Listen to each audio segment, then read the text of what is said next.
Aujourd'hui, j'ai envie de te faire un super cadeau. Je te montre comment je réalise des galettes de sarrasin en 5 minutes à peine. C'est rapide, c'est délicieux et avec ça, c'est tellement pratique. C'est pratique parce que je te montre une technique simple pour faire des portions individuelles. Donc si tu es seul, si vous êtes 2 ou si vous êtes 4, pas de problème, la recette s'adapte très facilement. Tu sais que je suis créatrice culinaire spécialisée en alimentation vitalisante et à IG bas. Et si tu as envie de t'initier toi aussi à la cuisine à index glycémique bas, eh bien tu peux télécharger mon e-book avec des recettes spéciales automne-hiver. Je te mets le lien juste en dessous.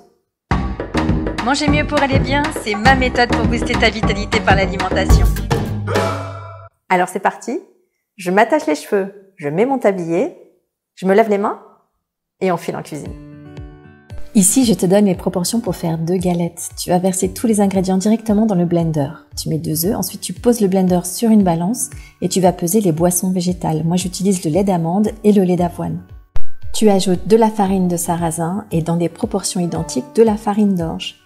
Un peu de sel et tu mixes au moins 1 minute pour bien aérer la pâte. Et tu sais que cette pâte se conserve 5 jours au frigo. Et plus elle repose, meilleure elle est. Et tu te demandes sûrement pourquoi j'utilise 2 boissons différentes. En fait, le lait d'amande est vraiment faible en glucides, mais s'il est utilisé seul, les galettes sont blanches. Alors je triche un peu en ajoutant un peu de boisson à l'avoine et ça fait de belles galettes très appétissantes. Et oui, le lait d'avoine est issu d'une céréale bien plus riche en glucides. Et la belle coloration est issue de la caramélisation des glucides contenus dans l'avoine. C'est une boisson qui est dite IG bas, mais attention, si tu la consommes seule, je suis quasiment certaine qu'elle fera grimper plus rapidement ta glycémie.